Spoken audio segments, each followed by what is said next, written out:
Guys, നമ്മുടെ ഗപ്പികൾ ബ്രീഡായ ആറ്റ് നോറ്റൊരു batch കുട്ടികൾ ഇറങ്ങി അത് വലുതായി കഴിയുമ്പോൾ അതിൽ shooters, premium quality, low quality എന്നെല്ലാം പറഞ്ഞ് തരംതിരിക്കാറുണ്ട്. അതിൽ ഹൈ ക്വാളിറ്റിയെ എടുത്ത് സെലക്റ്റീവ് ഇൻബ്രീഡിങ് ചെയ്തിട്ടാണ് നമ്മൾ പുതിയ വെറൈറ്റിയും ക്വാളിറ്റിയും കൂട്ടിക്കൊണ്ടുവരുന്നത്. എൻ്റെ അടുത്ത് ഇതായി കാണുന്നതിനുള്ള ഇയറുണ്ട്. ശരിക്കും എൻ്റെ അടുത്തുള്ള ഈ ഗപ്പി ബ്രീഡ് ശരിക്കും ഇയേർഡ് വെറൈറ്റി അല്ല, പക്ഷെ ഇതിനുള്ള ഇയറുണ്ട്. എൻ്റെ മെയിലാക്കി ഞാൻ മാറ്റി വെക്കുന്നത്. എന്നിട്ട് ഇതിനെ നല്ലൊരു ഫീമെയിലിനും ക്രോസ് ചെയ്ത് അതിൽ നിന്ന് അടുത്ത ബാച്ചിൽ ഇയർ കൂടുതലുള്ള ഗപ്പികളെ പ്രൊഡ്യൂസ് ചെയ്യും. ഇങ്ങനെയാണ് പുതിയ വെറൈറ്റികൾ ഉണ്ടാകുന്നത്.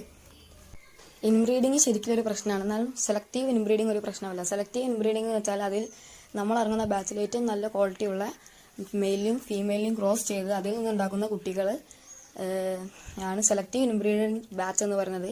അങ്ങനെ ഉണ്ടാകുന്നത് ക്വാളിറ്റി കൂടുകയല്ലാതെ ക്വാളിറ്റി കുറയുകയോ മറ്റു പ്രശ്നങ്ങളോ ഒന്നും ഉണ്ടാവുകയില്ല. സാധാരണ ഇൻബ്രീഡിങ് അത് ഭാവിയിൽ പ്രശ്നങ്ങൾ ഉണ്ടാകുന്നതാണ്. ഞാൻ എന്തായാലും